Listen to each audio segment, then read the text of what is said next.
राधे कृष्ण राधे कृष्ण। दृढ़ बोध होने पर संपूर्ण दोषों के विनाश, अंतःकरण की शुद्धि और विशुद्ध आत्म तत्व के साक्षात्कार की महिमा का प्रतिपादन।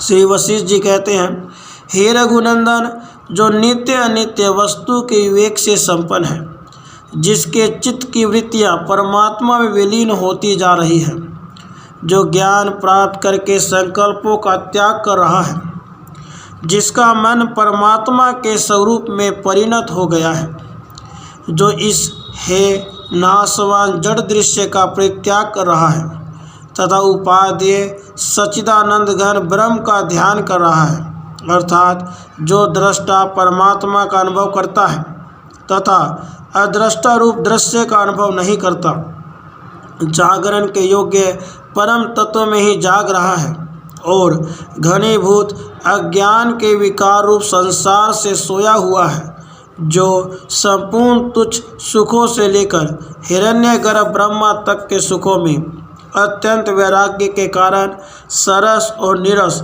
आपात रमणीय भोगों में आसक्त न होकर उनकी ओर से पूर्णतया विरक्त है, जिनके मनों में किसी प्रकार की कामना नहीं है, ऐसे अधिकारी पुरुष का अनादि जड़ता ज्ञान रूपी आकाश आसक्ति शून्य हो, जब परमात्मा रूपी जल के साथ एकता को प्राप्त हो जाता है और धूप में बर्फ की भांति पूर्णतया विगलित हो जाता है।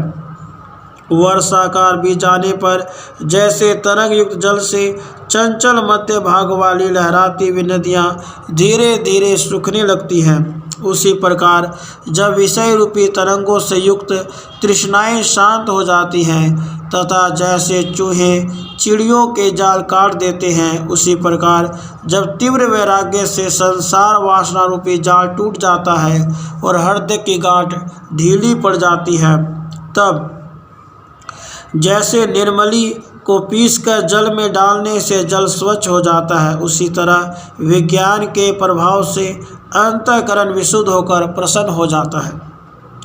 जैसे वायु के शांत होने पर समुद्र में निश्चलता रूप समता आ जाती है, उसी प्रकार मन के शांत होने पर सब जगह सर्वोत्तम शांति पैदा करने वाली अज्ञान रूपी मल से रहित उन्नत समदर्शिता का उदय होता है। इस विषय में अधिक कहने से क्या लाभ।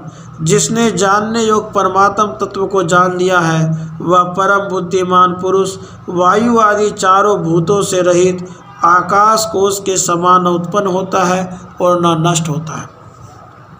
मैं कौन हूँ, यह दृश्य जगत कैसे हुआ, इन सब बातों का जब तक विवेक पूर्वक विचार नहीं किया जाए, तभी तक यह अंधकार के समान संसार का आडंबर खड़ा है। मिथ्या ब्रह्म समूह से उत्पन्न यह शरीर आपत्तियों का घर है।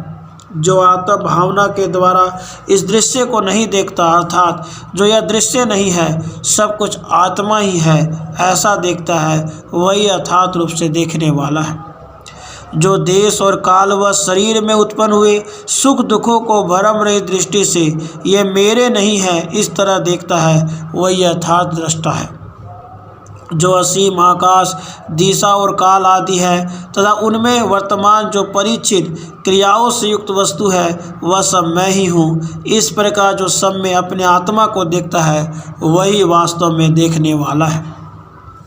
सर्वशक्तिमान अनंत आत्मा संपूर्ण पदार्थों में स्थित एकमात्र अद्वितीय चेतन परमात्मा ही सर्वत्र विराजमान है।